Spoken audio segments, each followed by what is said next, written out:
Hey guys, what's going on? This is part three with Yuri Bezminov. Comment down below, like and subscribe. Let's get into this.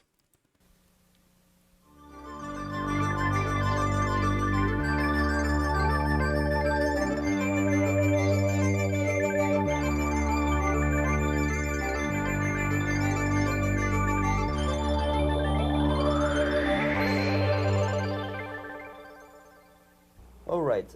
As every student in USSR, I went through very extensive physical and military training and civil defense training too. Unlike in United States, where civil defense is virtually non-existent, zero. In USSR, every student, whatever his major subject, has to go through very extensive 4-year military and civil defense training. You can see me here with a group of students during one of the war games near Moscow. The main idea, of course, is to prepare a huge reserve army of the USSR. Each student has to graduate as a junior lieutenant. In my case, it was administrative and military intelligence service. My first assignment was to India as a translator with the Soviet Economical Aid Group building refinery complexes in Bihar state and Gujarat state. At that time, I was still naively, idealistically believing that what I was doing contributes to the understanding and cooperation between the nations. It took me quite a number of years to realize that what we were bringing to India was a new type of colonialism, 1,000 times more oppressive and exploitative than any colonialism or imperialism in history of mankind. But at that time, I was still hoping that, well, maybe it's not that bad, could be worse, and things may go for better. And I even tried to implement the beautiful Marxist motto, proletarians of all the countries unite. I tried to unite with a nice Indian girl, and I was fascinated by Indian culture, by the family life in this country. But obviously, Communist Party had different plans for my genes, so I had to marry this beautiful Russian girl. In the span of my career, I married 3 times. Most of these marriages were marriages of convenience on advice from the Department of Personnel.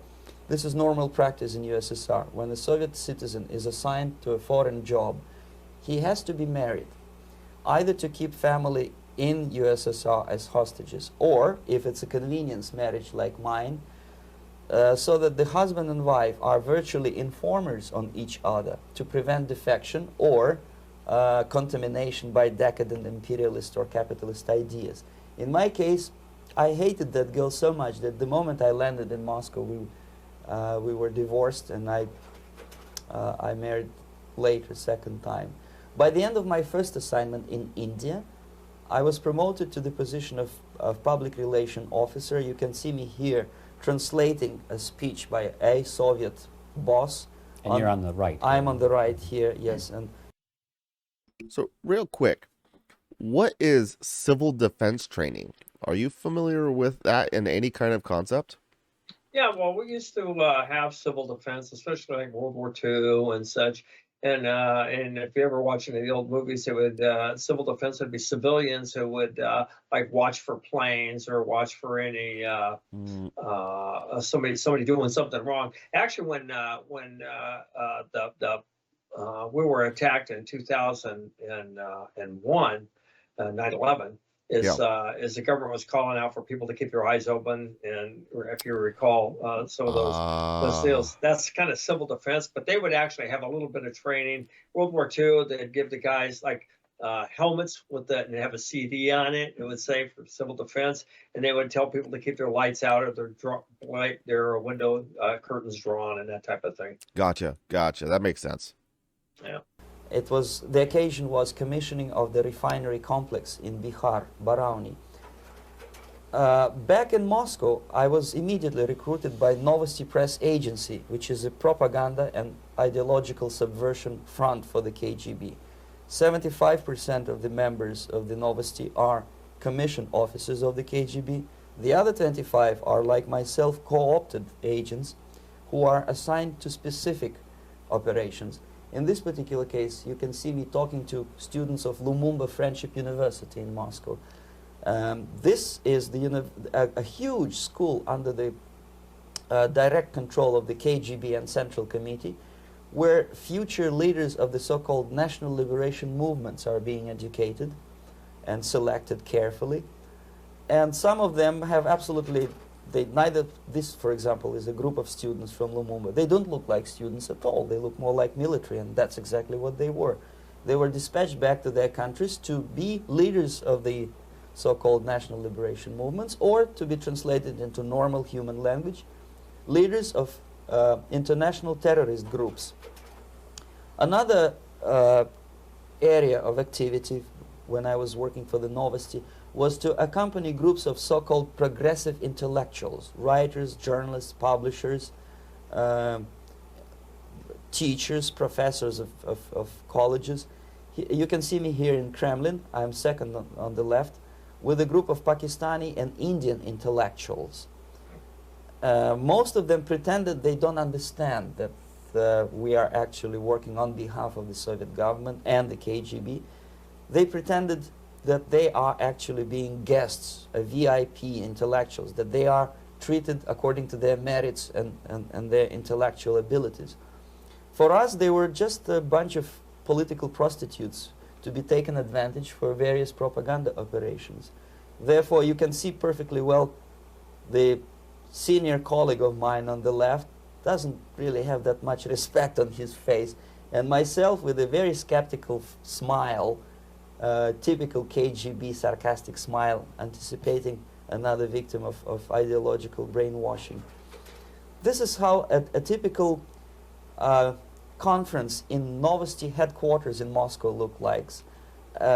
Sitting in the middle is Boris Burkov, the then director of Novosti Press Agency, high-ranking party bureaucrat in the Department of Propaganda. I am standing next to a famous Indian poet, Sumitranandan Pant. He was famous because he was an author. He was the author of a famous poem titled Rhapsody to Lenin. That's why he was invited to USSR, and everything was paid by the Soviet government. Pay special attention to number of bottles on the table. This is one of the ways to kill the awareness or curiosity of foreign journalists. One of my functions was to keep foreign guests permanently intoxicated the moment they land at Moscow airport. I had to take them to the VIP lounge and toast to friendship and understanding between the nations of the world. Glass of vodka, then a second glass of vodka. And in no time, my guests would be feeling very happy. They would see everything in kind of pink, nice color. And that's the way I had to keep them permanently for the next 15 or 20 days. At certain point in time, I had to withdraw alcohol from them so that some of them who are the most recruitable would feel a little bit shaky, guilty, trying to remember what they were talking last night. That's the time to approach them with all kind of nonsense, such as joint communique or statement for Soviet propaganda. That's the time they are the most flexible. And of course, what they didn't understand, they didn't realize or pretended not to realize, that myself, who was drinking together with them, was not drinking at all. I had ways to get rid of alcohol through various techniques, including special pills which were given to me by my colleagues.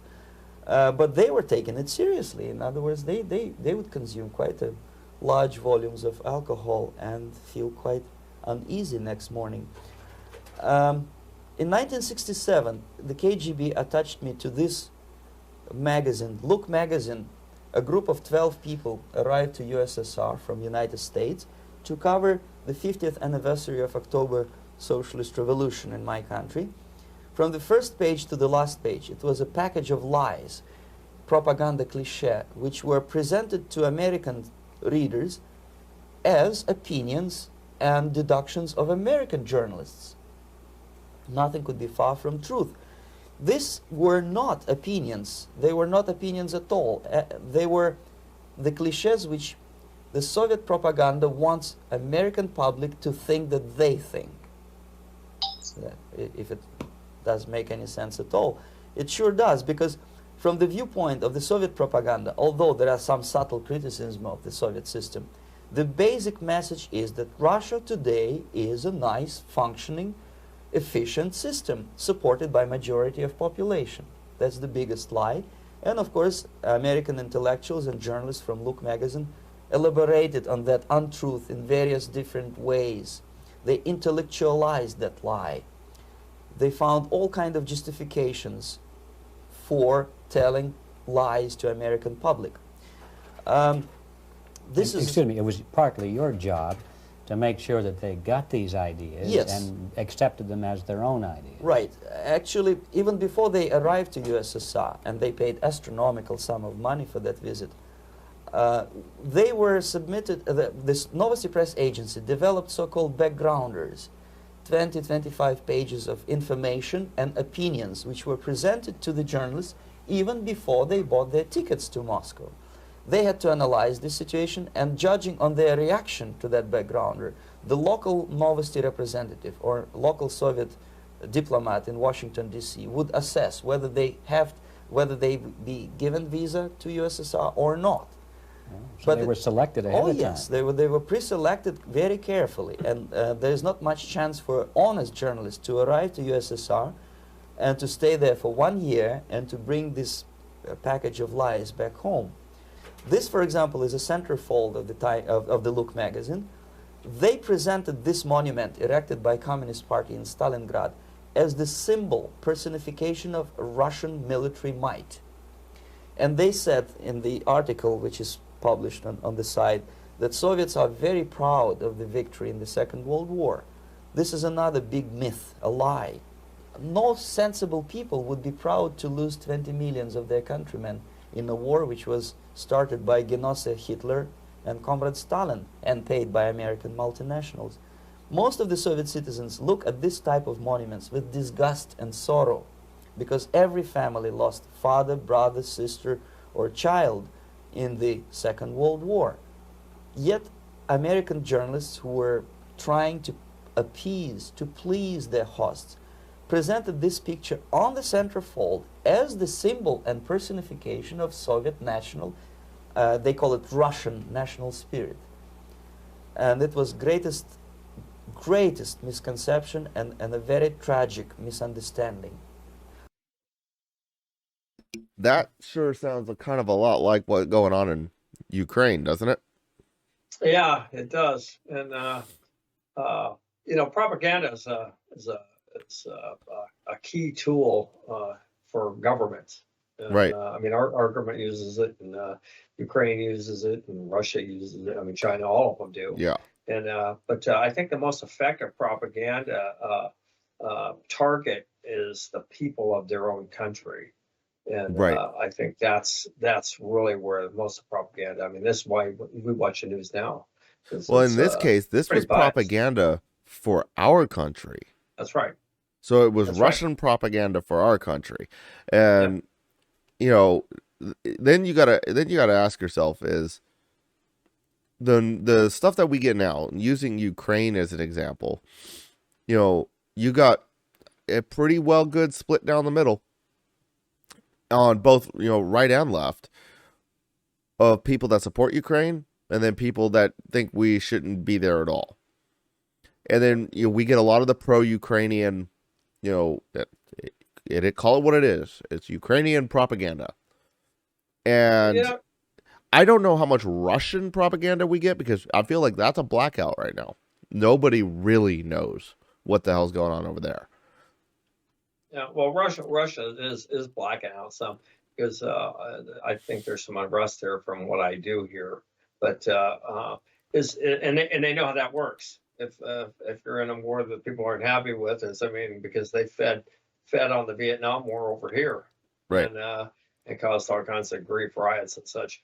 But I would say is I think that propaganda has had effect. We're being fed a lot of propaganda about, I think, Ukraine right now, and